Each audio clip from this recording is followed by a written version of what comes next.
So it's round 6 of RaceKraft V8 Veterans, the Ravenol 150 from the Hockenheimring.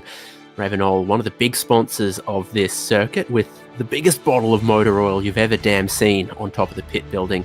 0 weight 20, which I think is good for an efficient road car, but for a race engine, I think you want something that offers a little bit more protection. David Haynes with Connor Nixon to bring you this one. And in the championship fight, well, we've seen how powerful and strong Jordan Ross has been, incredibly consistent. When he's not winning, he's still finishing on the podium. Wayne Walker's also been incredibly consistent with his podium finishes and managed to take a win at Portland not all that long ago. It moves him just clear of Scott Gamble, Troy Stonestreet and Michael Stewart completing the top 5. Mark Poynton in 6th. Jeff Thomas 7th, Wayne Sanderson 8th, Sean McNamara 9th, and Chad Lewis in 10th. A couple of big movers after last round: McNamara, Taliancic, Darren Lobb, Daniel Hall, etc. And Michael Whiting with DNS in round 5, dropping a couple of spots. It's so close, Connor, between 2nd, 3rd, and 4th, but who can stop Jordan Ross has been the question all season, and in fact, ever since he joined RaceKraft V8 Veterans. Yeah, well, he's one of the more recent ones. He started last season, I'm pretty sure. And yeah, he's two seasons ago, sorry. And yeah, it's been really good to see Jordan Ross just be super competitive. Obviously, we know Jordan Ross from other series in Australia. But it's been good for him to come in and be really, really competitive straight off the bat. And yeah, being in his 2nd season, leading the championship, I think that's massive for the confidence coming into this round. But for Scott Gamble and Wayne Walker, I feel like that's going to be the battle that we'll be watching tonight. Certainly could be. So the race info for tonight: 150 kilometres around here is 33 laps. You must complete 75% of race distance to be a classified finisher in V8 Veterans. So tonight that's 25 laps. Starting fuel 50 litres, refill capacity 70%, so a 93 litre tank, but everyone's starting with 50 litres of fuel. Means that they're going to need to add somewhere between 79 to 83 in this 2 compulsory pit stop race, with the compulsory pit window opening at the end of lap 2, and it being possible that you could complete all of your stops, fill the tank and get home from as early as lap 10 in this 150k race.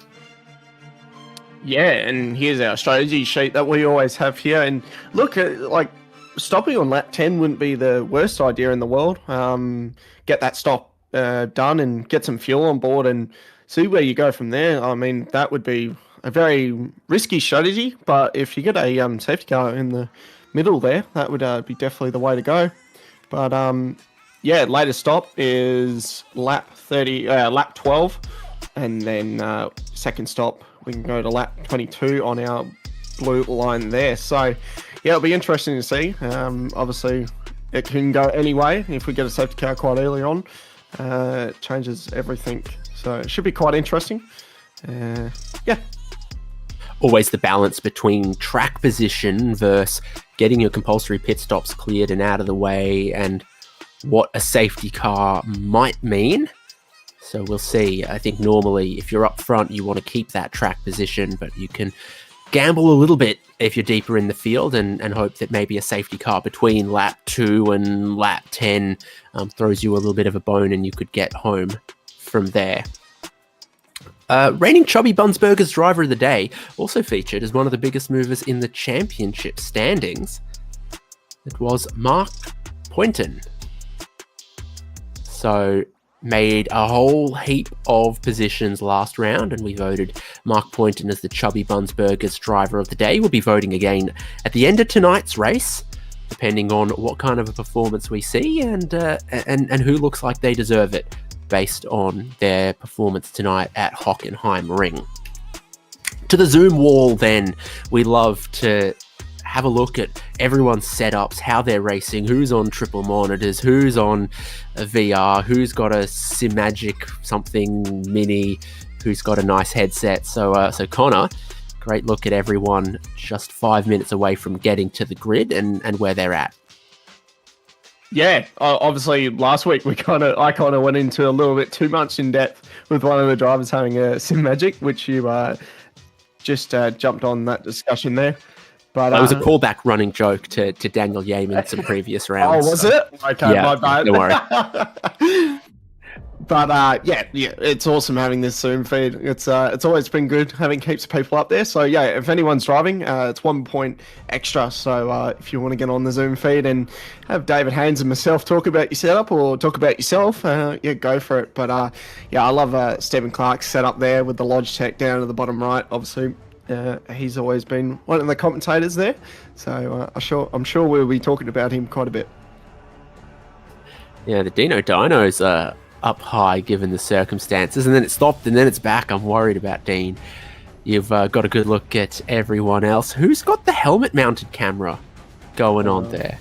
Apparently that's Matty Mascor. We'll take a closer look at that one, no doubt, throughout this race. And a lot of our sort of drivers that we expect to see inside of the top 10 and inside of the battles also featuring on screen. John Gallen, Michael Stewart had a really good results previous rounds as well. We saw him fighting plenty inside of the top 10. He's in VR there with his greatest race tracks on the wall behind him. Bit of Joel real timing for Dan Hall, Greg Sharp. But yeah, Mascord's camera. Oh no, I hope he's okay as well. Gosh, it's not making me feel better about this. You've got two drivers whose health I think I'm quite worried about. But everyone else, there's a lot of, sleeveless, guns out happening there as well. So those drivers look like they're in good health. New livery for the Sandman, perhaps. Yeah, that is a very interesting livery. The Logitech TTR vehicle there. I do like the colours. I'm not gonna lie. The white and blue always goes well. So yeah, I'm very happy with that. Something about it says Brad Jones Racing to me. I'm not sure. Oh yeah. I see the Brad Jones. Yeah. No. It's gonna. I just need Pizza Hut on it as well. There is this livery's gonna kill me, but there is a livery that I'm trying to remember of Brad Jones. I'll let you go through the standings though for tonight's race. Yeah, to the grid, qualifying's complete, and it is Scott Gamble on the pole position. A great qualifying effort from Michael Stewart as well. We were just talking about the leaps and jumps he's made in his performance. He'll start from second. Jordan Ross, the championship leader and winningest driver over the last couple of seasons, starts from third with Scott Mackay in fourth. Paul Young in fifth also did pretty well for Phase 4 Motorsport last time out, and Wayne Walker will start out of sixth place. Further back, Sean McNamara in 7th, Travis Hunt in 8th, Troy Stone Street in 9th, Mark Poynton, reigning Chubby Bunsberger's driver of the day, starting out at 10th, Justin McLean in 11th, with Dean Logsdale in 12th, Connor.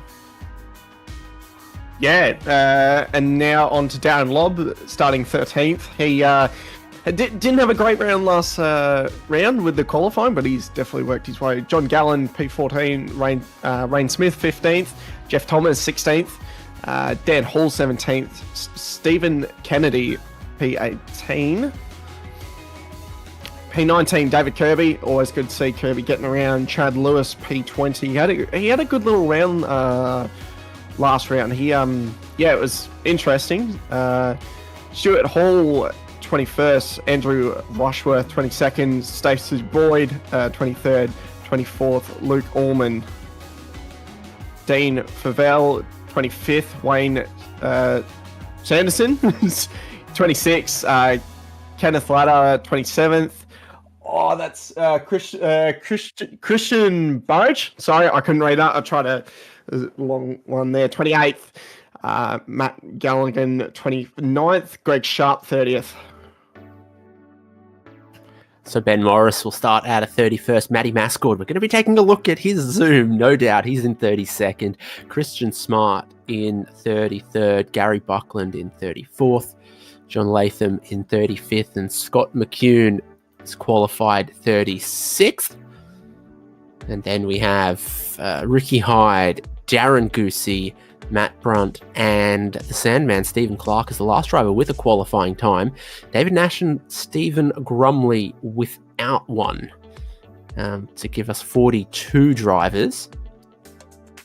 Yeah. Yes. And that will be it. There's a couple of people who may have entered the server inadvertently or accidentally that are meant to be in a different split, but we won't be seeing them. So the driver's sitting on the grid now, 50 litres of fuel in the tank and 150 kilometres of racing ahead of them. Yeah, a bit of a long run for tonight, 150, so should be good fun, for sure. So there's Scott Gamble on his pole position, Michael Stewart alongside him, Jordan Ross behind will start out at third with Scott Mackay in fourth.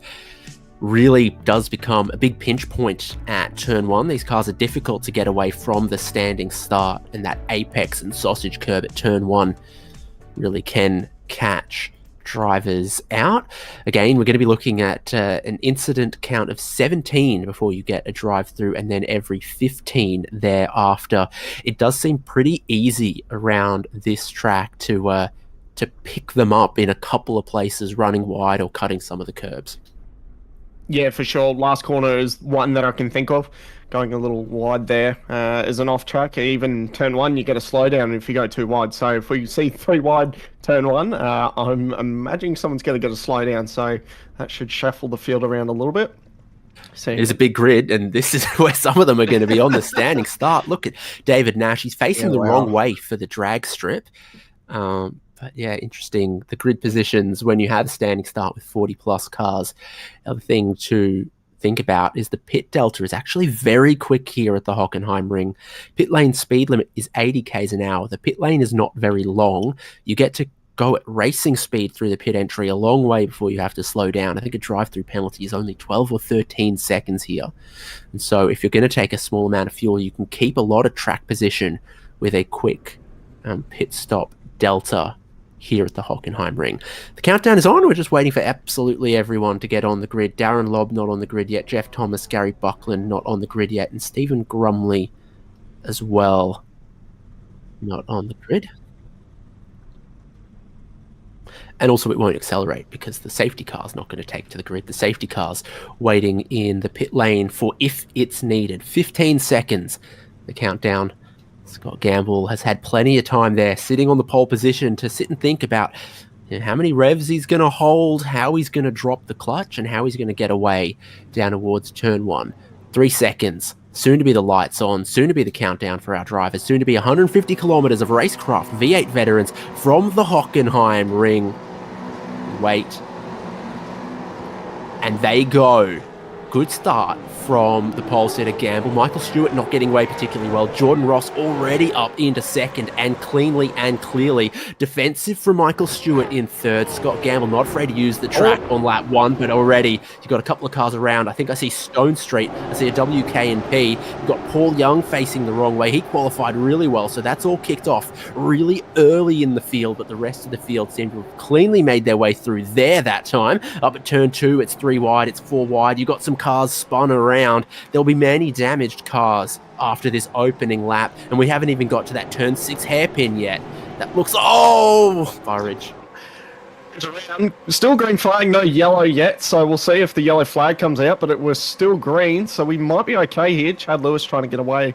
So is Kirby. Kirby started in the 20s there, so something's definitely happened there. And right on cue, drama at the turn 6 hairpin as well, further up the road with drivers like... mistook Dan Hall maybe for someone else, but he did just get involved in turn 6 there. We've got a few other drivers sneaking their way through. Ooh, every single lap, every single corner. John Gallen's got a slowdown, but at least he's got his car facing the right way, and he's up in 10th. Many drivers that have lost position. Stone Street's lost 26. Young's lost 32. Luke Orman's lost 14. And Chad Lewis, I might have seen, has lost 19. So chaos at every single braking zone on the opening lap so far, and we carry on. John Foster's up into P1, so he's already made up 3 spots already in this race, and he is leading the field away around the last corner. So coming on the second lap, and he is leading this field. So he's had a very good start. Yeah, lightning getaway to move up into 6th, making the move into the race lead. Jordan Ross, Scott Gamble, Michael Stewart's lost that 1 spot, but appears to have stabilised. Mark Poynton from 10th to 5th. Now, we know that Paul Young was about 5th or 6th on the grid, and then he got into some contact. And so if you went the right way, you might have jumped a whole bunch of positions doing that. He's Poynton, Travis Hunt, and Justin McLean also gained spots. John Gallen's now up into 9th. Ray Smith to 8th. Ray Smith in 9th, and Darren Lobb into 10th. A eternity's worth of action and chaos happening in just the opening lap. Darren Lobb's got some damage on the right front, but he's still up positions, but he doesn't seem to be up in straight line speed. Here comes Jeff Thomas, absolutely flying by, 10 k's an hour quicker to the inside at the turn 6 braking zone. Massive braking zone, massive pinch point at the apex of a super tight hairpin. Everyone has always got to leave her to space, but it often ends poorly, like Monza turn 1, and that's Wayne Walker around. No, is it? It is. Oh, it's not. Wayne Walker's lost 9 spots, actually. It's Andrew Rushworth in the Camaro. You've got Stone Street there missing his front bumper. Oh, is he going to lose his rear bumper? Not today. Andrew Rushworth on the inside here. He's going to have to run him out wide to give him... There might be a pinch. Oh, there is a little bit. And Andrew Rushworth is just going to fall behind. There's contact! And he's around. And that's another incident. Ricky Hyde around. And right to the back of the grid now. In 40 seconds. So Ricky Hyde on the back foot again. No yellow flag, though, at all. Scott Gamble, fastest lap of the race as well. Well, everyone's kept going. We've seen a whole bunch of damaged cars, but you saw even Stone Street missing the whole front bumper still seem to be, you know, going around waiting for the compulsory pit stop window to open as it does now. So Steve Kennedy, Wayne Walker, Dean Flavel are all going to hit the pit lane at their earliest opportunity. But if they could keep going, it pays to keep going until the compulsory pit stop window opens. Looking here at Wayne Sanderson, up 12 positions in the opening chaos to 14th place ahead of Stacey Boyd. And Stuart Hall, who's made a couple of spots, but Matty Mascor plus 15 and Christian Smart plus 15. Those guys have carved their way through the field. So has David Nash from no qualifying time. 21 spots gained because so many cars that got damaged and hit and spun around in the opening couple of corners, and it seems to continue. Let's look at Mascord, and I got to know if the onboard is still as exciting as it looked in the warm-up. Imagine it is. Matty Mascord. Has Matty Mascord changed teams recently? I feel like I'm not up to date with all the goss with Matty Mascord. The new type of livery on that car. But yeah, Matty Mascord up 15 positions. That's an awesome little start there for Matty Mascord. And David Nash as well, like starting from the rear, just making up all those spots from all the chaos. So someone gaining out of that. And here's the on-bolt. Look at this. What a camera Matty Mascord set us up with. See the rev lights and everything on his steering wheel there. I think that's a Fanatec steering wheel if I do remember correctly. And I've just been told it's a GT2 Fanatec, so always good having Daniel Yeaman in your ear telling all the details. So, and going to turn 1, we're going to see an onboard of just how much these guys are wrestling the cars. People don't understand sometimes these cars move around a lot more than what you think. And yeah. Stuart Hall's going to pass Stacey Boyd just in front in the braking zone into turn 2. Mascot also tries to get underneath of Stacey Boyd, and then side by side, much better run. A couple of cars are going to go through past Boyd there. Ken Latta also follows Mascord through behind. So if you look in the mirror from Mascord's perspective, there's Ken Latta just ahead. He's been following along Stuart Hall. The head-worn camera, it's something new. We've got a heart rate monitor. We've got the head-worn camera. We've got everything. Great view from Mascord. So as we run lap 4, Jordan Ross leads the race. Scott Gamble still sits just half a second behind, and with the fastest lap of the race to his name, Michael Stewart in 3rd, has Scott Mackay just behind in 4th, and then you find a little bit of a gap to where Mark Poynton is in 5th. As always, battle packs and groups. This is one led by Stuart Hall, where poor Stacey Boyd was 15th just a couple of corners ago and has been absolutely mobbed by the group. Yeah, it seems like losing that momentum really cost you around this track. It seems like a lot of a momentum track around here. Haven't had any experience in this car around this track yet, but looking from it, it is definitely a momentum. The American, Stacey Boyd, in the Phase 4 livery here. been a part of the team for a while now. It seems like it's kind of just a name. And Lob's actually got a black flag. So that's going to change a few things around. So he's in 12th at the moment. It's a lot better than last week, but he will have a drive-through, so that's going to muddle up his night for sure. Well, a couple of things happening. Also a penalty going through for Chad Lewis. So race controller looking at everything that happened in the early laps. And Scott Gamble's carrying a slowdown penalty, and suddenly he's 1.8 seconds behind Jordan Ross, almost giving the slipstream to Michael Stewart. So I think Lewis has already served his drive-through penalty. Just 14 seconds. Really quick drive-through penalty here. The fastest lap of the race to Wayne Walker is interesting to see. The pit stop early on. Matt Scott's just absolutely missed turn 6. So he was trying to pass Stuart Hall, but Ken Latter's then gone past him. Mark's doing that lap time. Let's have a look at the replay. Matty Muscord up the inside. Does he do a front brake lock? He does. Bit of contact, and look at that, straight off. Bit of run off here at Hockenheim, so he's all good, and away he goes. But yeah, just a bit of front lock there, a bit of contact, and moved around the car a little too much and lost all the front downforce on the front of that vehicle there. But he keeps going, Matty Muscord.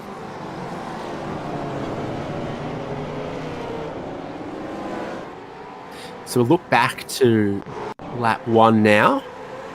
So Paul Young, not a perfect getaway, and then just turns towards the apex. There's still a 10% of a car overlap. He goes around. So that's what happened to Young with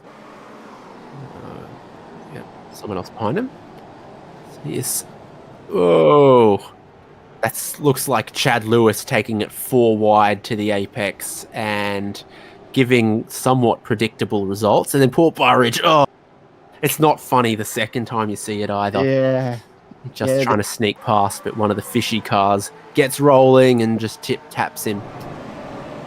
Here's Matty Muscord as well, 3 wide, and look at this contact. And I think that's Dan Hall as well involved there, and Lob and Muscord. So big names there, just in turn 6. Did say that would cause a little bit of chaos. On board with Dan Hall. So, another bit of contact there, right on board with Dan Hall. 3 wide, force it and late move, and up the inside, and there's contact there. Lob goes around, but gathers it up, and Dan Hall gives all the positions back. Goodbye Dan Hall there, giving all the positions back.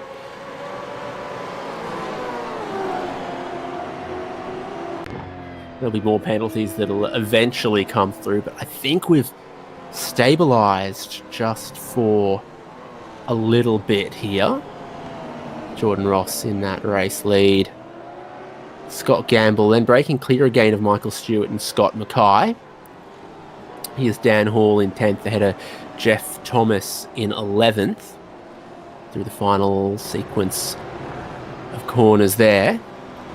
Logsdale just behind them, Ray Smith just in front of them. Definitely looks like Logsdale's got a bit of damage on his car, and he'll also get a little bit of damage in the points. Logsdale with that 5-point penalty, and it seems like a lot of pit stops have already been cycled through. We saw Sean McNamara and Wayne Walker already doing some pit stops, so that'll be different. Here's Sean McNamara on screen now, 37th, trying to make a move up the inside of a phase 4 car. Can't see which one it is. Stacey Boyd. They've both been through the pit lane. So right behind now, all on the same set of tyres here. Zoom feed as always with Sean McNamara, really concentrated here. Because they're on the same tyre set as well, ladies and gentlemen, they will have the same amount of grip, so there's no advantage here at this current point, but they will be catching the field immensely at the moment. They'll be probably pulling about 4/10 a lap even after 2 laps, so this will be good for these guys for a bit, but they've got to gain a lot of time. But when the cycles do come through with pit stops, should go up the field a little bit more. McNamara pitted lap 2. Stacey Boyd has just pitted lap 5. This is the fastest part of the racetrack. It's called the Parabolica Corner. It might as well be a straight. It's absolutely flat out, and McNamara knows what he's aiming for, which is just to open it up a little bit Go that car width to the inside, outbrake, get to the apex, and move ahead of Stacey Boyd. That's exactly what McNamara wanted to do and needed to do, having taken 23 seconds of fuel. To take a bit more than some others that are up the road from him as well. So that's got to be the strategy, is try to go quickly in this clean air and get something back around the time of the next pit stop.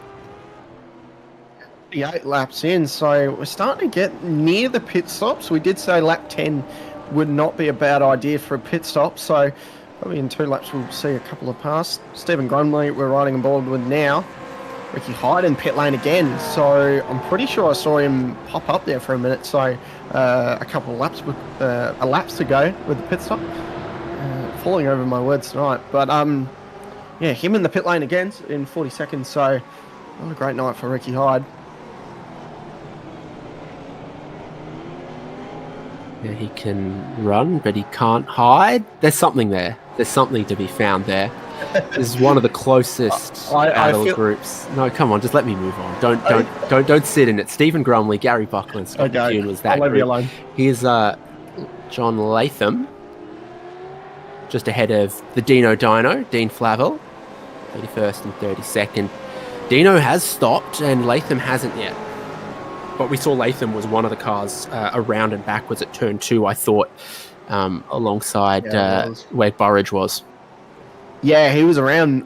Most of these cars were actually around. I think there was a good 20 cars all around. I just want to go back on Paul Young, by the way, because he started in the top 6. And, yeah, really, his nights went upside down in 36 now. So, yeah, a bit of a rough night. He's been a little bit of, he's been very consistent, Paul Young.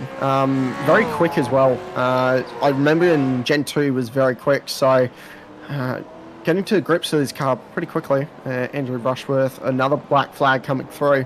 So, a lot of black flags coming through. Like you said, Hainsey, I think there'll be a lot coming through with race control shuffling through them all.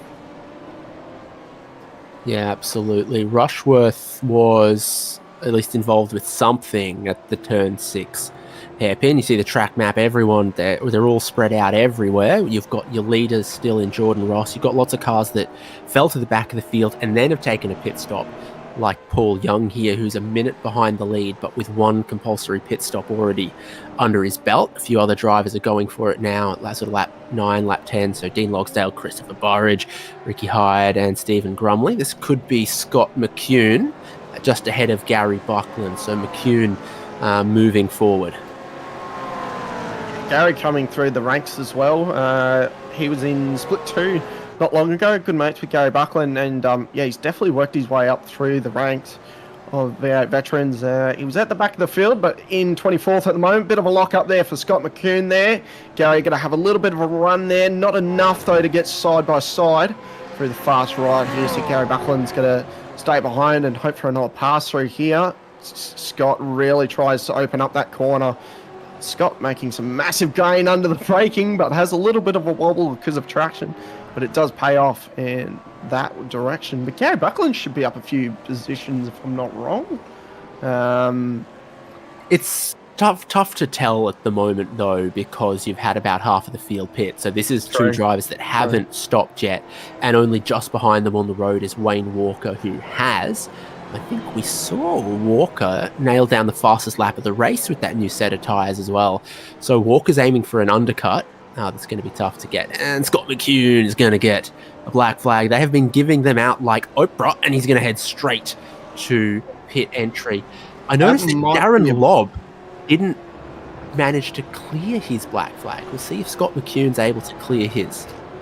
I was just going to say Darren Lobb getting another penalty, and I think Scott McCune was pretty close of actually getting another black flag because of that entry, but I could be wrong. Just with that green surface on the left-hand side, you can get a drive. Is it a drive-through? It looks like it's still there. It looks like the black flag's still there for Scott McCune, so that might have been an unsafe pit entry, cutting too much of the painted concrete. Yeah, I just saw his left wheels just get really close, and I'm just sitting here going, oh, I don't know if he's got it or not, but Scott McCune does still have it, so I'd say that's what it is. So that's kind of his night ruined from that. That is very unfortunate there. So he hasn't even done a pit stop yet, so that will be 2 stops before even a filling the tank. So here's a replay, RaceKraft Simulations replay. Yeah, so he's going to come around the stadium section, but it seems like it's about actually here that he gets the black flag. So it is a late call from McCune to go and serve it. So he's taking the typical racing line. He actually has a slide, goes wide, cuts late into pit entry. And I think he had his center line of his car the wrong side of the white painted line. I don't think it was, oh no, it might have been pit lane speed even. He locked him up. Let's take a look for the pit lane speed as well. So you can't cut too much of that green concrete. And then you can attack the pit entry here, past the tyre bundles. And the yellow cone here, you've got to be down at 80. That's touch and go there as well. Yeah. And then he struggled to get back up to 80 k's an hour. So something was wrong there. Yeah. One of those two elements was just fractionally over the line. And it's kind of like tennis. The ball's either in or it's out. If it's just a little bit out, it's out. Yeah, so he's back in. Yeah, it's definitely like tennis. It's just millimeter stuff. And yeah, look, he's coming back through pit lane. So this is, where's he probably going to drop back from this? We can see some cars pitting him for pit stops. He's actually doing a pit stop there. So I wonder if it's a stop and hold. And it has been confirmed that it is a stop and hold. Gary Buckland and Wayne Walker. Wayne Walker on fresh tyres up the inside. And Gary Buckland's going to be under pressure here. Wayne Walker's going to have way better tyres here. Gary Buckland actually backs out of it. Good call from Gary there. So he'll come out of the corner and be behind Wayne Walker. Also had Michael Stewart pit from third place, take on 19 seconds of fuel and only drop down at 8th. You've had the first pit stop from almost everyone. It's just Jordan Ross and a couple of others carrying on. Scott Gamble will come in from second place, so we'll see where he blends compared to Michael Stewart. Probably just a little bit ahead, but it'll depend on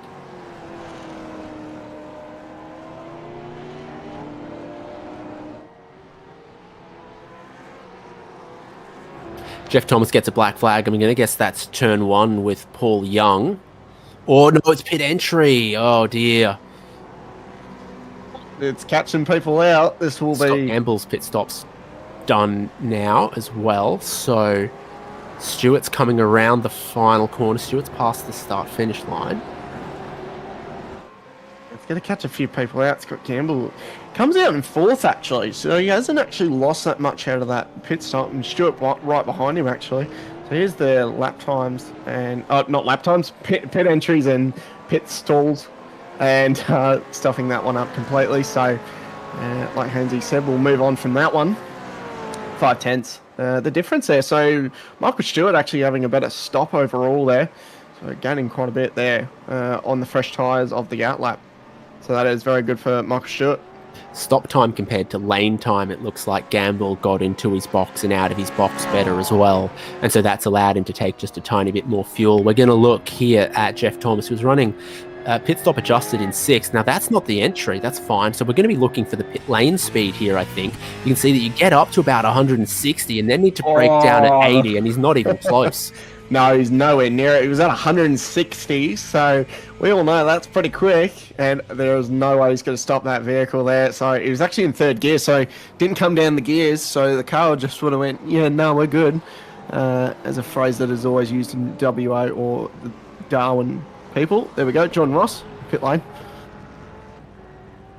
Yeah, expecting to see everyone for at least their first stop. By this point. So Jordan Ross is getting his fuel in. John Gallen, Ray Smith are coming along. Also going to need to see Matthew Brunt, the only other driver who hasn't made one stop yet.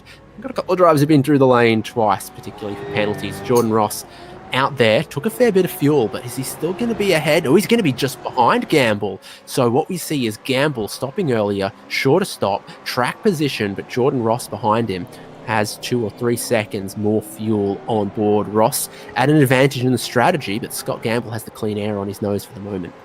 I was going to say, he's already pulled 7/10 out, so he needs to pull about 2 seconds on Ross here. Ross is going to be on some cold tyres, so Gamble might pull away here for the first couple of laps. This will be interesting to see where this all equals out. Jordan Ross moving under brakes. Not moving under brakes, just being very good under brakes there. Gamble not opening up the corner completely, so just having a little bit of traction issues there, or saving the rears there. So this will be interesting. Ross already pulling in 2/10. Yeah, on a dry track, it seems like cool tires do offer a lot of grip, and then they overheat and then sort of go away. Definitely saw that wet tires are a different story on these cars and at a track like this. Here's Stewie Hall, Sean McNamara getting ahead of the Dino Dino, but with just a little bit of a lock-up for 17th and 18th place. Both of them made a stop. McNamara's stop, he's brimmed that thing, I reckon. So McNamara took a heap of fuel. He's down in 17th at the moment, but if he can keep making moves, yeah, it's not going to be too bad for him. Remember, he did stop relatively early. Ken Latta gets a black flag from race control, not from pit entry or pit speed, but from RaceKraft V8 Vets race control. Yeah, I was going to start. I just want to get back into McNamara. So I'm thinking, if he's filled the tank and he's in 17th, that's actually not a bad thing, but he does have traffic. That will be the main key here. So I'm actually wondering when McNamara goes back in, or if he just stays out and makes it to the end, but I don't think he's going to make it. And here we go, Ricky Hyde. He's off the track, black flagged in the wall, and he's just towed it without asking race control as well. We'll see what happens with that, but more dramas for Ricky Hyde. So it said black flag, not meatball. So there's a whole lot going on for Ricky Hyde that we're going to try to digest here. So one of just ahead of Chad Lewis by the looks of things, heading to the Mercedes grandstand here. Oh my God! Cuts the corner. He's like a stuck throttle, no brake type situation for Ricky Hyde. Yeah. I feel like almost his screen's turned off than anything, Hainsey. We'll watch on board. Just see what... Oh, so he's locked the rears, went forward, trying not to hit the car, which is great, but he's towed, and that is a massive no-no. You need to be calling the race control and say, I'm towing. So that will be a bit of a slap on the wrist there, for sure. It did kind of look like rear locking, and then he thought he was going to hit the car in front, so he turned in early, but then it hitting the wall was odd. So many black flags flying thick and fast. Steve Grumley is going to pick one up. Looks like Troy Stonestreet's got a front bumper back on his car. He's just ahead of Steve Kennedy. Ray Smith behind. This is forming up as a battle between 11th and 16th. Stonestreet, Kennedy, Smith, Logsdale, Matt Muggleton, Christian Smart. Logsdale one to watch with the damage that he had in the first stint that he's also had repaired. So it looks like Stonestreet and Logsdale are going to try to come back up through the field. This is the gap, first and second. How much slipstream is Gamble going to get here? I was going to say 3/10. I don't think it moves on, but Ross already through Gamble. So Gamble's fuel saving. Okay. That changes the game. Now, if it's 2 seconds, that is quite a bit of fuel, but if Gamble can actually save it, but if Ross pulls away, it's kind of a lose-lose situation, isn't it, Hainsey? It's kind of like, fuel save, you won't be able to fuel save enough, but be close to Ross, and you're not going to be, This will be interesting to see if Gamble can hang on with fuel saving. And back to this. We go safety car. Is this for Ricky Hyde, or is this for something else? Just as we go safety car, there's actually drama behind this group. Oh, no, it's for Stephen Grumley. That car is toast. I think he's perhaps Sebastian Vettel's it. Now, as you turn into the stadium, the curb is very rough. You can get out of control the corner before and still end up there. That thing's done for Stephen Grumley. We'll take a look at what's brought out the first safety car of the night.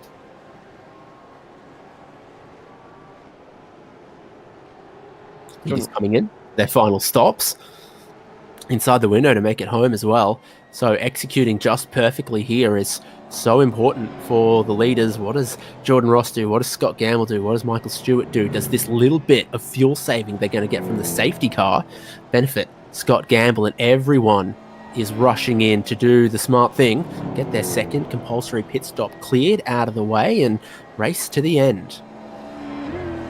Yeah, it will be interesting on exit here, so we'll watch the exit here.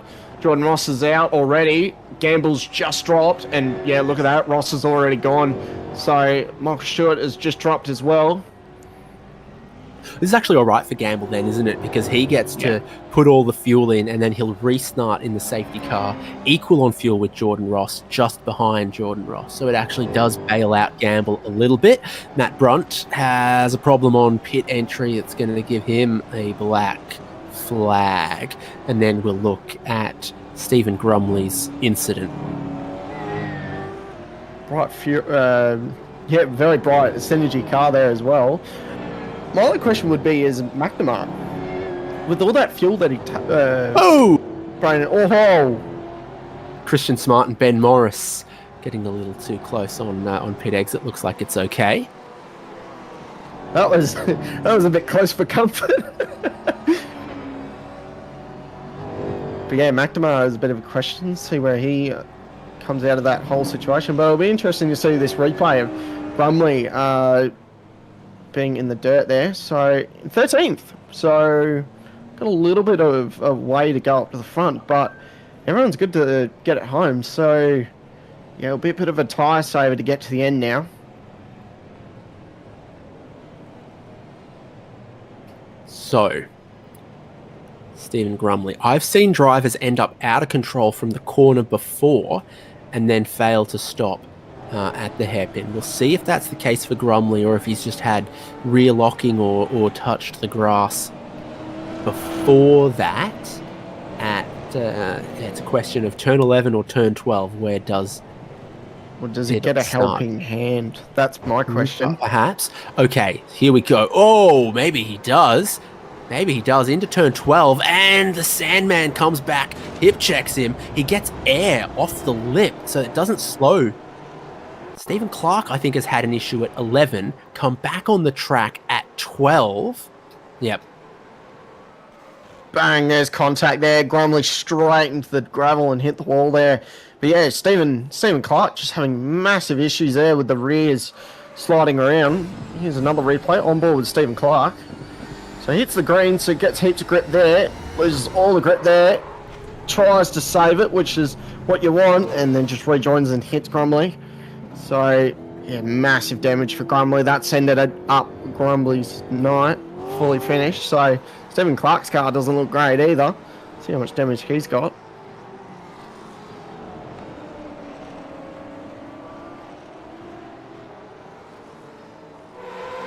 Might have picked up a little bit of damage because then he headed straight to pit lane. Safety car has picked up the whole group. So Jordan Ross, Scott Gamble, Michael Stewart, Scott Mackay, Travis Hunt is our top 5 at the moment. John Latham looks like he's getting waved around. We'll see if anyone else gets that. I don't think that many cars had actually ended up off the lead lap. I think Latham is the only one. Scott McCune is catching the tail of the train on the lead lap after his everything, unsafe pit entries, penalties, whatever it was. Yeah, he's had a bit of a rough night, but now it's a reset. He can go again and go to the end with all the fuel on board. So, like I said, I think it's going to be a tyre race now. I really think it's just going to be managing those rears and not getting any wheel spin as much as possible. Safety car is in this lap as well, so we'll see them go green flag. So it looks a little bit like a clean slate for the final stint of the race. Everyone who's running, 40 cars, will get back on the lead lap. Stephen Grumley and Ricky Hyde. Well, at least Ricky Hyde, I think, is out of this one. Grumley might try to get back out to do 75%, but this is two pretty damaged cars. Grumley and Hyde, and looking pretty sad on the pit lane there. Biggest gainers through this first chaotic phase of the race. Dan Hall, Matty Mascord, Christian Smart, you see on the graphic there, Darren Goosey as well. So for all of them, the slate has been sort of cleared, and we think everyone's made their 2 compulsory pit stops. Everyone should be fueled to get to the end. And so Mascord, Smart, Goosey, Muggleton, and Morris will be restarting in some pretty competitive positions. Yeah, really good night for Matty Mascord, moving up those many positions. Same with Darren as well, old mate Sons. Same team as Gary Buckland. So that's a very good night for those guys being in the 20s. So Matty Muggleton as well. So a lot of good nights for a lot of people and a lot of bad nights as well. Ben Morris, bit of a name that's been around forever. Raced a lot of Ben Morris back in the Gen 2 era. So good to see he's in V8 Vets.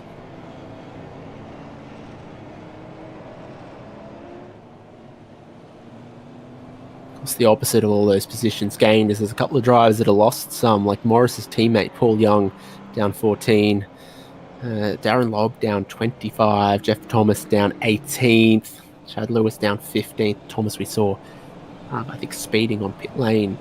It might have been. Safety car pulls away. Jordan Ross has control of the field through the stadium and turn 12. Heading towards the end of the lap here. Scott Gamble needs to stick close. I think Gamble could stick a little closer than he has right now. Same for Stewart in third. The rest of the field's pretty tightly packed. Safety car's in pit lane.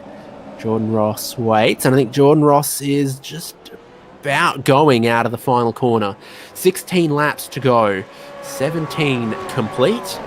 One safety car so far this race. We restart with Jordan Ross, Scott Gamble, Michael Stewart, Scott Mackay and Travis Hunt as the top 5. Single file through turn 1 gives us much less chaos than the original standing start does, but then we approach the braking zone at turn 2 and then the braking zone at turn 6. Seeing defensive car positioning here from Hunt with Poynton behind. We need to stay tight to the right to then open up onto the Parabolica, and that looks like Poynton in a good spot, but that is not McLean in a good spot. The 9.5 SimSport cars lit up the rear tyres and dropping positions like a stone. Poynton will try to strike Travis Hunt. Clean with absolute burnt up tyres inside Mark Poynton. Oh, huge lockup off the track now. Poynton off. Oh, you just started to see a little bit of front lockup. Now there's rear lockup from Christian Smart, sneaking back down the inside. McLean gets a couple spots back. Always action at turn 6. Ken Latter has a slowdown penalty, and there's Sandman. Oh, turning him around 180. Turn 6 is just never-ending drama. It's another one of the WKP cars. Is it Greg Sharp? It is Greg Sharp. Just 1 hit, 2 hit, 3 hit, turned around 180, then flicks himself around 360 to get back into this race. Calls it into race control. The pinch and the braking zone at turn 6. My oh my, Mark Poynton bit off a little too much. He did. Definitely trying to get some moves up earlier on, but yeah, cooking that front right, or just the front tyres in general, that will be it will suck in the long end for front grip. But Stephen Clark and Greg Sharp already getting into it. So that, yeah, that's on the back foot already. Long way to go. So we'll see if we get another safety car. Fastest lap for Scott Gamble. So Gamble absolutely on the charge at the moment and running aboard with Stephen Clark, which I think his shifter's on the right, unless it's inverted. I could be wrong. And I've been acknowledged that it is on the wrong way. So it is on the right-hand side. I'm not going to knock it, but yeah, it's on the right-hand side. Riding on board with Stephen Clark. The rest of the picture's not mirrored. The logos on his shirt the right way around. So after that safety car, everyone sort of really has the opportunity to cool off their tyres. Unsurprisingly, drive-through penalty for Clark for that incident, and it's given Scott Gamble the opportunity with a little bit of slipstream to reset the fastest lap of the race, but only just a couple thousandths quicker than what Jordan Ross did. They remain about half a second apart. Michael Stewart and Scott Mackay behind. A bit of a gap to Travis Hunt in 5th. Remember that he was battling Poynton, who then overcooked things. That created a bit of space between your leaders and the rest of the field. Dan Hall sneaking through into 6th. You can see them side by side there. Poynton's going to have a go at Ray Smith into turn 11. Poynton on the inside, Smith on the outside. Sean McNamara also trying to squeak through on the outside. So McNamara has been gaining spots and gaining spots. He even wants to look at the inside of turn 12 on Mark Poynton. McNamara, I think, restarted, in 15th or something like that? He's up in the 9th. 13th or something, yeah. Yeah, 13th after all the stops. So, yeah, massive movement from Sean McNamara. So, this is good for him, making it nice and early. No contact at all and just moving his way up. Fastest lap for Jordan Ross. So, bringing that lap back to Jordan Ross, 41.4. So, very nice and quick lap there for Jordan Ross. So, there's a whole tight pack here behind John Gallen, with Mark Poynton trying to defend Sean McNamara. Travis Hunt is getting away, so it's Dan Hall. Troy Stonestreet, amazingly, after running sort of the first stint with the nose missing off that thing, is right back in it in 11th, also trying to challenge Ray Smith. That's the turn 6 hairpin. Does Travis Hunt cross his arms over, and are you happy with the side of the wheel that he's got his sequential shift? I am now. I'm happy now. It's fine. But Travis Hunt having a really good night. Really, he always posts stuff on about his social media, so I think he'll be very happy about this result at the moment. P5 and chasing down one of the Logitech cars, Scotty. So we'll see how he goes in the end, but catches up to this pack. He could be on for a P3, so a podium would definitely be nice for Travis Hunt here. Looks like glasses, but no gum for him tonight. Here's Ray Smith in 10th. Stonestreet with the new nose back on just behind. And then Stephen Kennedy, Stuart Hall's up into 13th, Dean Logsdale and Matty Mascord running in 15th still. I saw Paul Young, remember that he started way up the field and then was at the very tail of the field. He's working his way back through. I think he just went around the outside of Matt Muggleton. And just like McNamara, I think Young's also going to keep lining up a couple more overtakes between now and the end of the race if he can catch McLean or Mascord or any others. And then just behind there, Ken Latta versus Christian Smart versus Luke Allman. Slide and exit, same with Kenneth. That was a massive slide from both of them. Up the inside in another fishy car. No, he backs out of it. Smart trying to do a smarter move. So Allman's going to try and hold on to this. Muggleton. The Team AJR guys have got new liveries on, and it's thrown me around. And in my defence, I guess they're not that far apart, Allman and Muggleton. But yeah, Latta versus Muggleton versus Smart here. Ben Morris is also having a bit of a look back there. It's all about this braking zone at turn 6. Who's coming in hot, getting it stopped?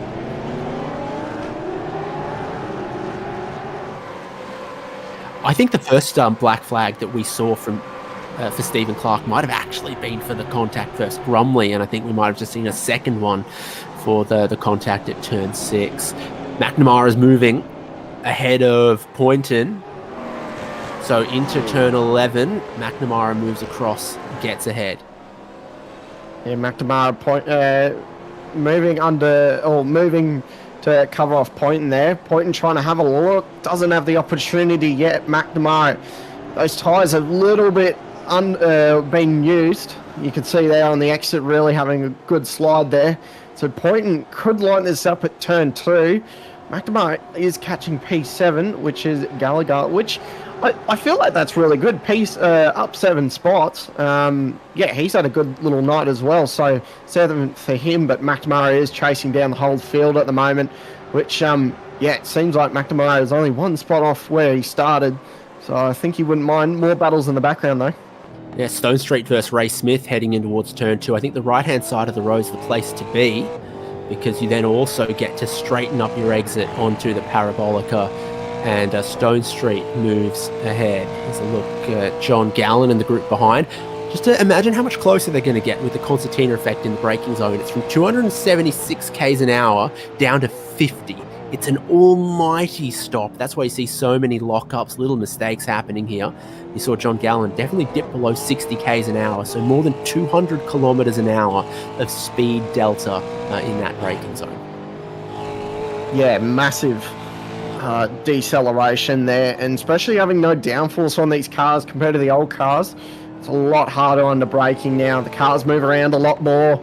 And a lot more wheel spin on exit now as well. So you can just see the wheel work from John there, just massive wheel work. So it should be interesting here with McNamara. It seems like he's not slowing down at all. I thought the tyre would have burnt off, but he is just absolute freight training everyone at the moment. So McNamara on a charge, and he's not far off John now. So we'll probably see him line up on turn 2 on John Gallagher here.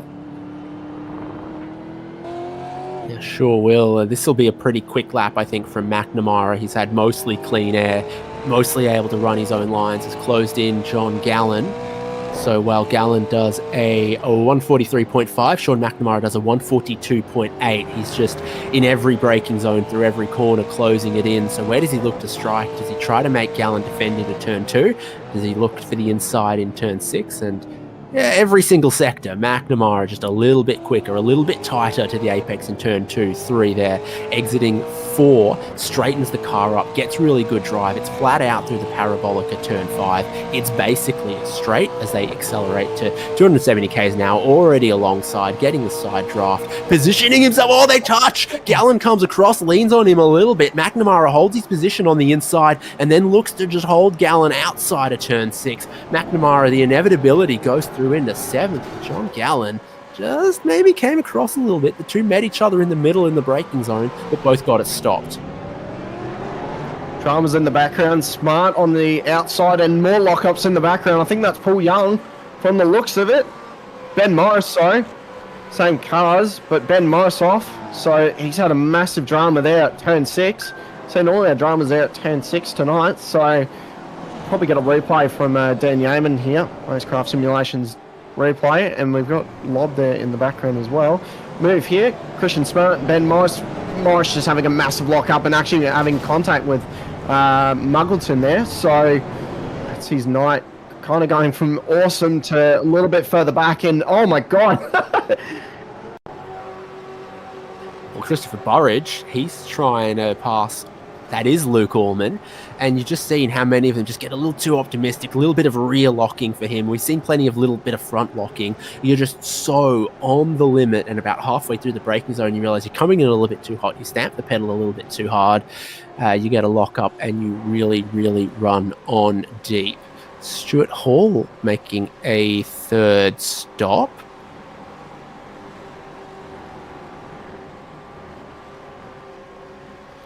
Not sure there. Still got 2 damaged cars on the pit lane, Stephen Grumley and Ricky Hyde. There's Grumley's damaged car. Further up on the road, we saw on the restart lap, Justin McLean lost a couple of spots. I think he's trying to come back a little bit here, but he meets Dean Logsdale, who's also been very strong today. Mascord, Latter and Young behind, knowing that Latter and Young are 2 quick drivers too. This could be a group to watch with Logsdale, McLean, Mascord, Latter and Young. Yeah, 2 teammates lined up there as well, so they'll probably work together to try and fight off this hungry Pat behind. Paul Young still in the 17th, hasn't moved up. McLean goes wide. Oh, McLean's going to be off the track. Mascord's going to be alongside him into the right-hander here. So, Mascord doesn't know what to do. He's trying to cross over under, but Ken Latter's there. So now Latter gets ahead of Mascord, heading towards turn 11. Mascord didn't commit around the outside, tried to over under, but he had someone too close behind. Now Latter just holds the inside coming into the stadium. McLean has another moment. Is he going to stop in time for 12 here? Latter gets a tiny bit of contact. We check up from Paul Young's perspective, coming through the hairpin. Yeah, the massive contact there between the 2 cars. And it seems like the 2 9.5 cars have kind of walked away from there. John Latham with a black flag. And that will be incident points as well with contact or off tracked. So that will give him a black flag. So not far from the end. That's it's definitely not what he wants, especially being up in the field. Still just 4/10 for the race lead. Scott Gamble's not going to let Jordan Ross get away with this one. They've still got plenty of laps to duke it out in every single battle. But braking here, Gamble just behind. Mackay gets a meatball in 5th. Whoa, what's happened here? Mackay was running in 4th or 5th place, but there's clearly been contact earlier on before turn 6. Everyone's going to go past him, and Mackay's going to have to get. I feel like that's that's a weird. Or he can't even turn. He can't turn right. RaceKraft Simulations replay. It's just coming up in a second. Here it is. Let's see. Look what happened. So there's nothing here, and there's just. I reckon he's had some wheel spin and lost it. No. Oh, yep, there it is. Oh, I think that's a technical problem. Weird. That's like screen gone blank, something like that, because he's just driven into the wall on the left, like the screen went blank or something for him. Taking a look again, so keep an eye on the wheel rotation, because he touches the curb. Yeah, That's not a driving. Yeah, that's not a driving error. Definitely a screen issue there. Not steering, because if no one knows with this, if you've got a wheel issue, when it disconnects, it doesn't does a 360. But steering wheel keeps all good there, and yeah, the screen just completely freezes up there. So it's all good now, but that's definitely not what you want. And he was in the top 5, so that was good for. That's so unfortunate. Just having some hardware issues there, coming into pit lane and getting some repairs. But yeah, very unfortunate there. So a couple of passes being made on John Gallen.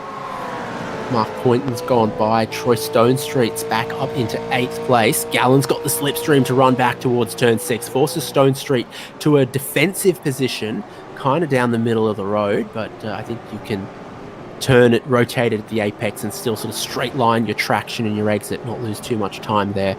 Keeping an eye on everything else happening in towards turn 6. I think you could watch the whole race just from that camera angle. You'd know at least half of what happened. Yeah, I was going to say, all the action's just been turn 6 tonight. I said at the start of the broadcast, turn 6 is going to be a big passing opportunity, but it just seems like everything's happening, and something's happened to David Nash. There's something that's happened, so we'll get a replay pretty shortly, but it seems like he's just went all the way to the right, maybe, from something.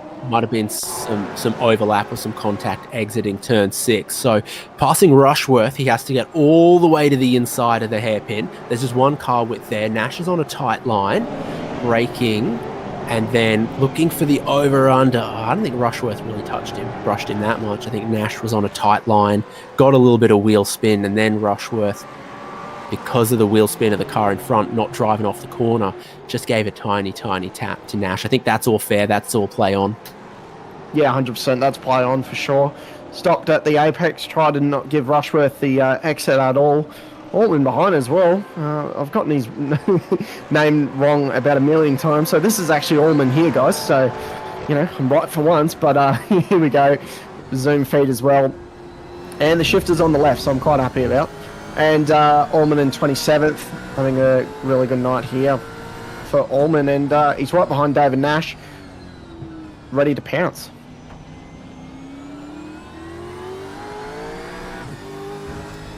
Another black flag. Jeff Thomas, yeah, wow. I wonder what that's for. It's with Ben Morris. So that would make a little sense. We did see some massive contact before. So, was there contact up the front? Just a little bit of rubbing there up the front. So everything's going down the wire. Everyone's trying to have a bit of a tussle now. Try and make some spots 3 wide in the background. Happening in so many places. Ken Ladder's just gone by. Justin McLean, the next group back. There's Brunt. Here's McCune. Oh, he gets a little bit of a flash of the headlights. What did he do to deserve that? Yeah, it was from Buckland there. Just not happy with the pass there. He was like, yeah, no, I don't like that. Didn't like that one bit. So he's actually given the position back. So he's probably went, yeah, that's fair enough. So good sportsmanship from those guys there. Yeah, Matthew Brunt there just ahead of Christopher Burridge and Gary Buckland, Scott McCune and Stacey Boyd. They're all going to get a spot whenever Jeff Thomas comes through and serves his drive-through.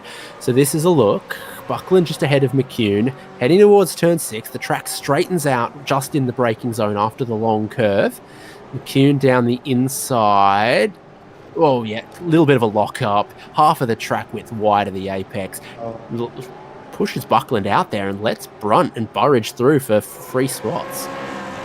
That's probably why he was upset losing those other 2 spots. He was probably happy losing 1, but losing another 2 would definitely not be okay.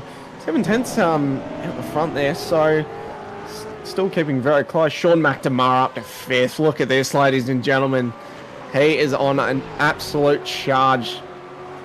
What a great drive from Sean McNamara here. 3rd fastest car last lap, so going quicker than Stewart, going quicker than Hunt in 3rd and 4th. Only Jordan Ross and Scott Gamble, 1st and 2nd, have anything to match Sean McNamara's pace in the last couple of laps, and 6/10 quicker than Dan Hall last lap. Obviously quicker than him this lap. So McNamara, is there enough time? Is there enough laps to get another spot? Might be a big ask. but to at least get back into the top 5, been a really strong drive.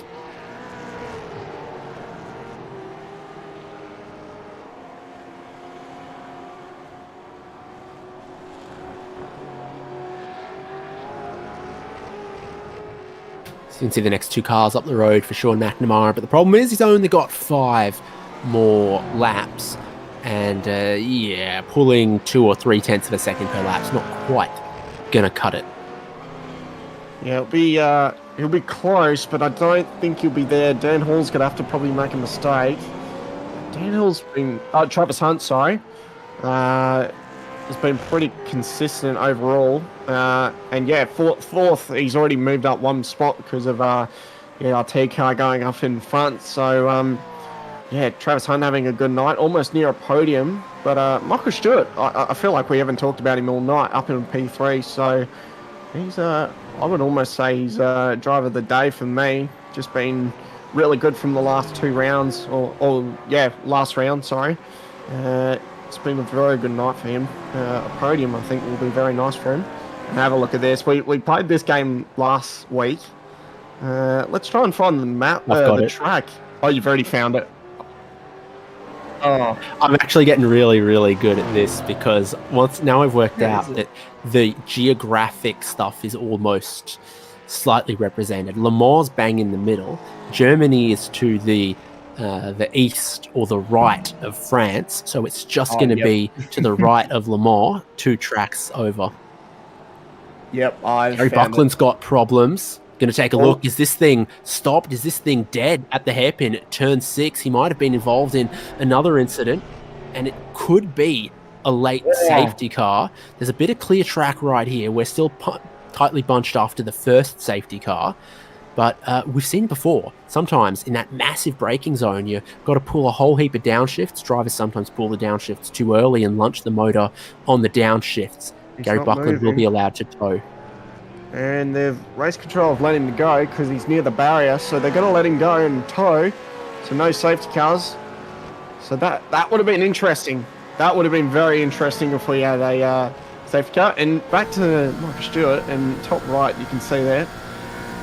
David Haynes just being amazing at this game. I'm sure I'll get better at it eventually, but top right.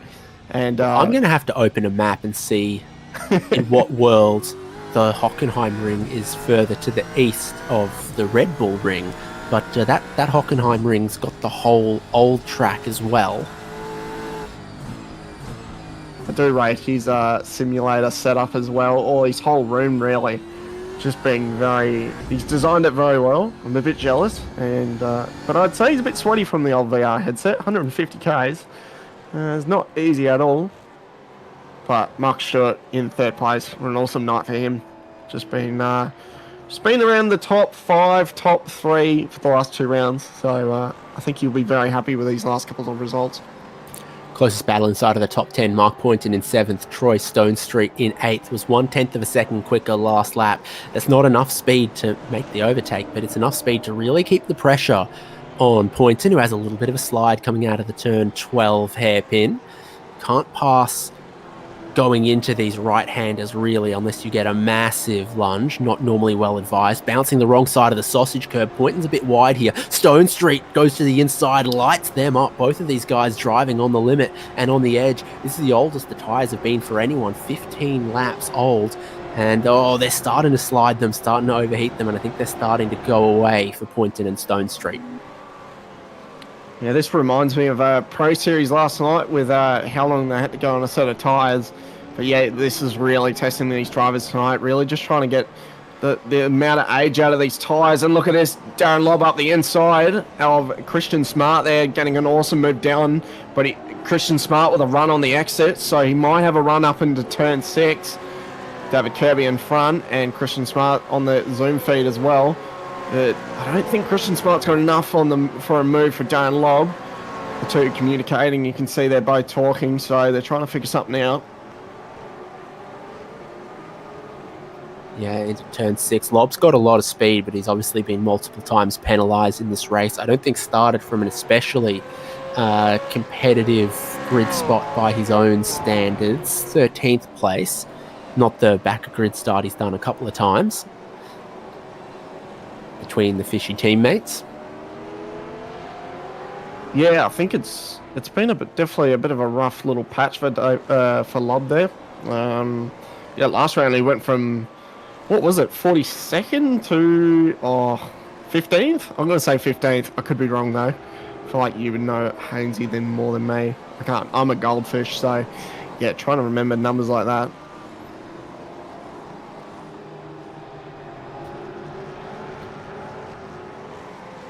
Elsewhere, Chad Lewis, 25th, Nick Orman behind, David Nash in front, Darren Goosey and Andrew Rushworth at the top of this group. There's Lewis's perspective. He's got plenty of information across the multiple monitors. It's relative, it's timing, it's track map, and it's pit stop adjustments. Interesting. That's we might have done a bit of a roll bar change at the second pit stop. Pit crew maybe not putting the tyre on correctly, or not enough fuel, maybe. Is that what you're referring? Well, no, he's got the pit stop adjustment window open. I don't know if you can see that on his screen. The black box he's got open is pit stop adjustment. He doesn't need the relative box open because he's got other apps giving him that information. So I was wondering if maybe at his last pit stop he had made an adjustment. Yeah, true. True. Logitech gear here, Chad Lewis, with the MPI steering wheel. And yeah, awesome setup from all the ERT drivers. Seems like all of them are running the Logitech gear as their main sponsors. So yeah, awesome to see those guys with all their gear on the Zoom feed. And too wide. Yeah. So Goosey feeling the pressure from Andrew Rushworth, who couldn't get the move completed, and then Nash, Lewis, Allman got a little bit closer. Your race leaders started the final lap. These guys are going to come around and see the white flag lap to complete 150 kilometers, and it's going to be a whole lot of pressure for Darren Goosey to try to fend off, and other spots could change in the lead as well. Ross has just got 1.2 seconds on Gamble. Mark Poynton's still just ahead of Troy Stone Street. Poynton keeps it a little bit tighter to then open up this run here and just pulls that 1 or 2 car lengths that he might need onto the straight. We are seeing that it's a long enough, fast enough straight for the slipstream to have some effect by about here. Stone Street's closing in, and it straightens up. You get into the braking zone, and he's not close enough not to pass a driver like Poynton.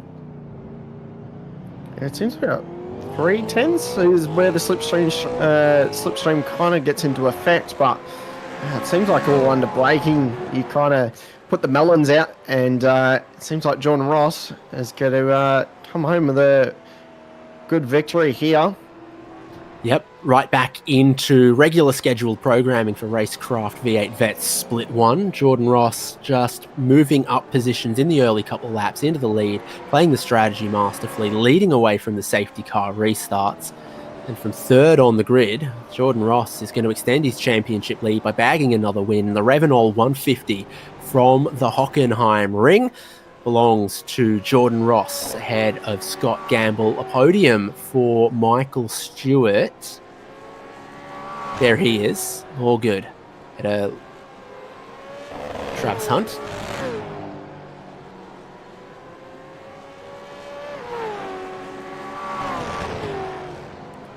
And Sean McNamara coming home in 5th, and Dan Hall.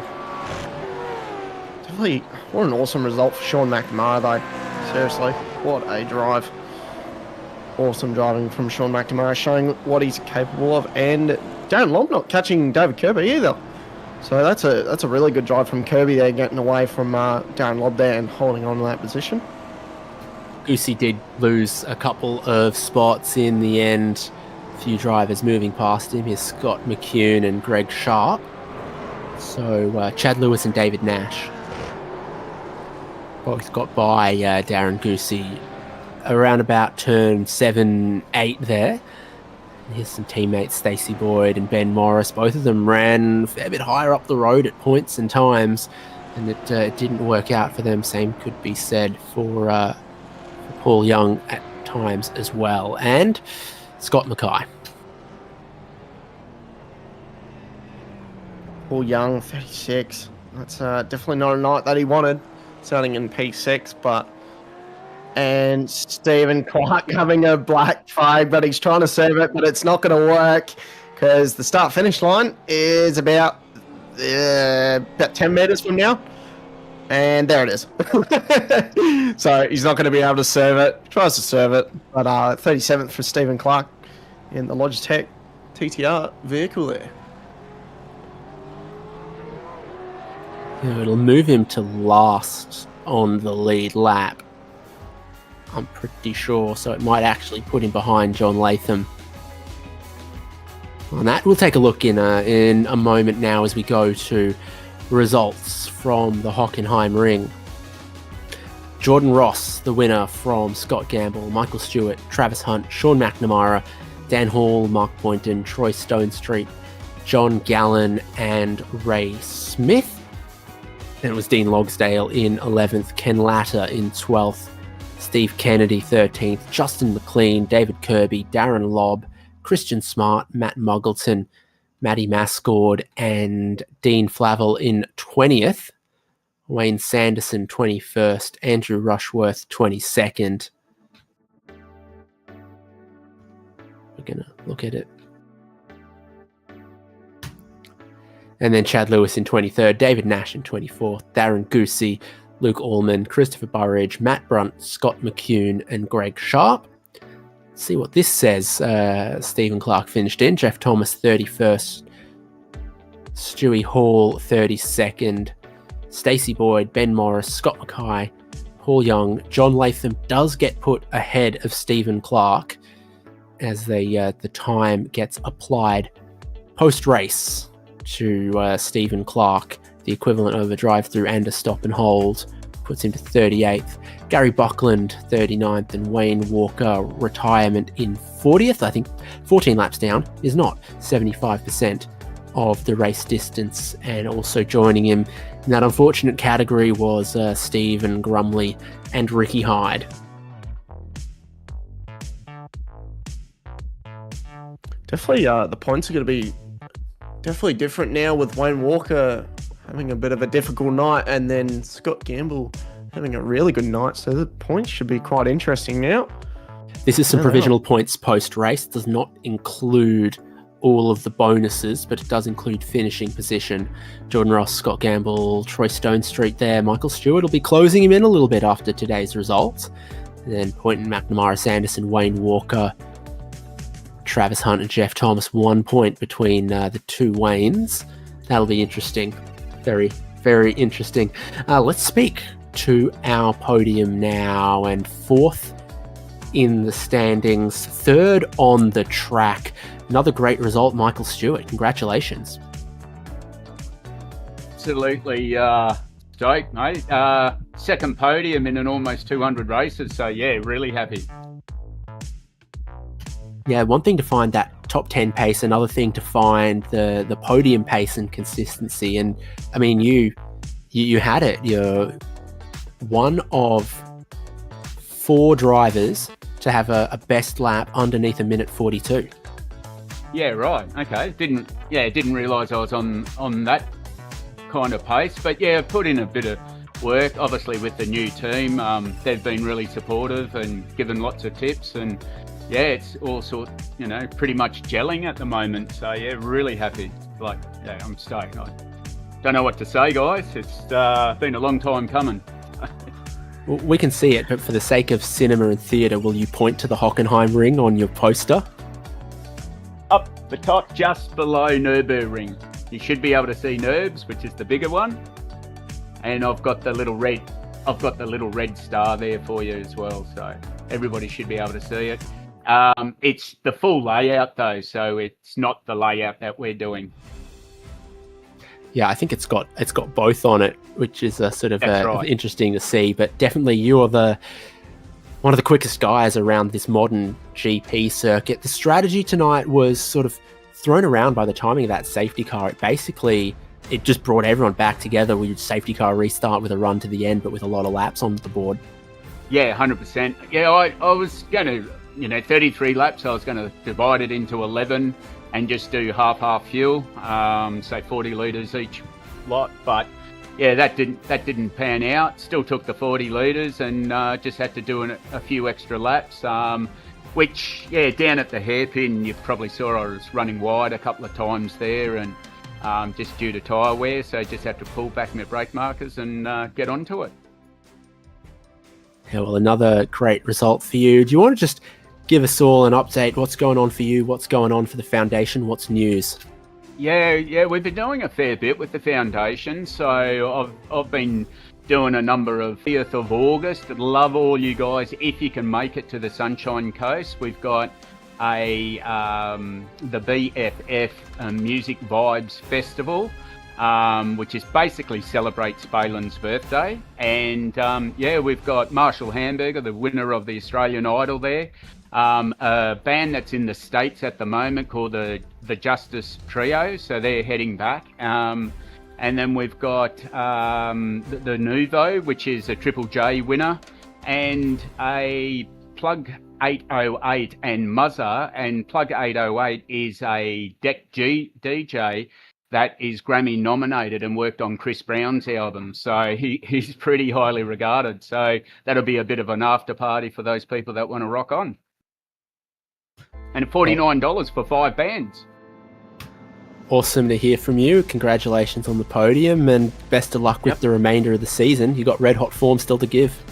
Yeah, hopefully. And I'll just quickly thank the sponsors of the team, which is RaceKraft, RSW Graphics, Track School Days, and Racing Ears. So I just want to get that out to them. Thank you. Thanks, guys. Great to hear from Michael Stewart, 3rd place today, and a really strong showing based on his qualifying, his pace, his performance. We'll move up to 2nd. Scott Gamble is going to be with Connor Nixon. Hey Scotty, good race from you, mate. Another P2. Happy with the result? Yeah, going Connor. I was just talking to Jordan about it, and about different aspects of how the car behaves throughout the track, and that. And we're sort of saying, like, I'd have pace to get up to him, and get into that 4 tenths behind, and then the fronts would be burned up in the draft. So it's really, really difficult to, when you're on that same sort of fuel loads as well, to get a pass, to have the car under you, to get it done. And that's what we found. And then you'd have to back off for a couple of laps, then you could go again. So it was challenging, but the safety car sort of killed my strategy in the end, which was unfortunate, but Jordan drove amazing, and how did Michael drive as well? That was awesome. Yeah, it was good to see. With the strategy difference, we saw that you took about 2 seconds less than John Ross, so we kind of knew when that safety car came out, we were like, oh, he's in a little bit of trouble here. But it seemed like it all worked out in a way that P3 wasn't catching you, but P2 was locked in. But John Ross, you guys were close. It was a lot closer than Road America. You guys were really front bar and rear bar really close. So it was a really good race, but can't wait to see for next round. Should be quite interesting. Yeah, well, I think next round is going to be interesting. A bit of rain. I don't know how everyone goes in the rain. I don't even know how I go in the rain, Connor. So we're going to we're just going to get around it, do the best we can, as we do, and enjoy our racing. I mean, geez, I'd love to beat Jordan. Like, I really, and he knows it too. Like, I really want to beat him fair dinkum, like on track. Yeah. But he's just so good. Like, I make a mistake, just a couple of small errors, and miss my 1%ers by a little bit, and bang, he's got me, and so credit to him. He's driving extremely well. I was going to say, it must be good for you though. At the same time, at least you've got that, another step you need to go to, just to be, winning again. And I think that's great for everyone, right? Like, if you've got that another benchmark, it's like, okay, I need to step up another level, which is hard sometimes, but it's good for everyone, right? Yeah, it is. I'm not sure my poor little heart can handle it too much more, though. But, it's hard work, I can tell you, because, it is a credit to all the guys. They're all sort of stepping up a bit, aren't they, really? So times, look at quali, super close, which is awesome. Yeah, it seems like that. Like Michael Stewart's been really competitive. So yeah, it seems like everyone's moving up in the league, mate. Who would you like to thank? Anyone you'd like to thank and sponsors? Yeah, absolutely. To the team at ERT, especially the vet side, you know, they're a wealth of support, as you know, and we love to have a chat about our footy and all that sort of gear and all the goings on in the world. So, you know, big shout out to them. That's what makes it, you know, a great environment to be in. To our sponsor, Logitech G, they're absolutely fantastic. If you haven't got yourself a new set of those Astro A50s, the Gen 5 models, go get some. They are amazing. And to the drivers, you know, well done to Jordan every week. Gee whiz, he is the absolute benchmark. To Stewie, he's driving fantastic. Travis Hunt, what a great go for him. P4 tonight, and Mako, you know, well-deserved P5. So, yeah, some excellent results. Dan as well, I think, got into P6, my teammate. So that was a great result for him. He's been away all week too, so he only really practiced tonight. So well done, Dan. And to you guys, thank you very much. To the league admin, thank you. And to Race Control, as always, they do a good job. So appreciate them. Thank you, Scotty. For everyone, that is P2 for Scott Gamble. Means there's one driver left to speak to. It's race winner Jordan Ross joining us, but not pole sitter Jordan Ross. You take the fastest lap of the race, but you didn't take the fastest lap from qualifying.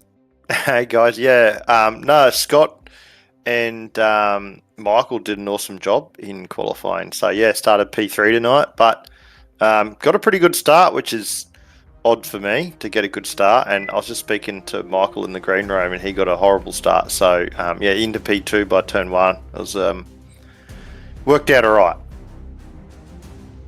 Yeah, and then moving forward into the lead of the race, sort of extending that first stint a little bit as well. Yeah, I haven't done any. I was hoping to do Scops last weekend, but I wasn't able to with some family birthdays and whatnot. But yeah, so I hadn't done any racing here and didn't really know what the strat was. So I just sort of winged it, and yeah, seemed to pay off all right, mate. I don't really know what I did. I just took a little bit more fuel. Thought I might come out behind Gamble on fresher tyres, and I actually don't even know what his pit stop time was. I just sort of guessed, and I could have come out in a bunch of traffic and ruined my night. I don't know, but it worked out. You minimised the risk of traffic by running long as you did the first stint, and then of course everyone's second compulsory pit stop happened behind the safety car, and then it's sort of, you know, reset and give ourselves a 17-lap rolling start sprint. Yeah, it was. Scott had really good speed tonight, and every time I was just speaking to him before, and it was interesting because sort of any time he got to like within 0.4 or 0.5 or whatever of me, he'd burn his fronts up in a couple of laps. So I knew that, and I tried to get that organised for about 3 or 4 laps from the end, so he couldn't attack me right at the end when my tyres were going off. So yeah, that seemed to work. And but mate, his pace is awesome at the moment. So I reckon he's got like a pole tonight, and he's been pushing me all the way. So it's really, really fun. Yeah, certainly never really got more than a second and a half between you both, trading back and forth a little bit. You had the right track position at the right time and extend your championship lead. Well done. Yeah, thanks guys, and thanks for you guys doing this week in, week out, and obviously all the competitors. Congrats to Michael Stewart and Scott on the podium, and thanks to all the organisers. I'll see you next week. Thanks, Jordan. And that's our podium, Connor. We've just got to decide who's our Chubby Buns Burgers driver of the day. I'll throw a couple names at you. Okay. Yep. Sean McNamara, Dan Hall, Troy Stone Street. Yep. What do you think? It's a bit of a hard one. Now, it's going to be either one teammate or the other. I'm leaning on McNamara, but I know like Stewart has just been super competitive recently, so I'm going to throw it to Stewart. Just being that, you know, qualified very high up and then came home with a P3, I honestly would just be Michael Stewart, to be honest. Really competitive at the moment. So be interesting to see if he starts a fight with Jordan and Gamble. It'd be really interesting to see that. I'll pay that. Michael Stewart on the podium again, really stepping up his game with his new team, 95 SimSports. So Michael Stewart, driver of the day from the Ravenel 150 RaceKraft V8 Vets from the Hockenheimring. Coming up next, they go to Jerez. So 1 week from now, here on all of the SimSpeed TV channels, you'll see RaceKraft V8 Vets top split on SimSpeed TV. Thank you to the sponsors that make this season possible: RaceKraft, LGC Images, Logitech G, Nova SimSports, Player One Sim Gear, Parramatta, Isuzu Ute, and SimSpeed, of course, title sponsor RaceKraft of the RaceKraft Simulations V8 Vets. Top split at Hockenheim, taken by Jordan Ross. We'll see you in a week's time.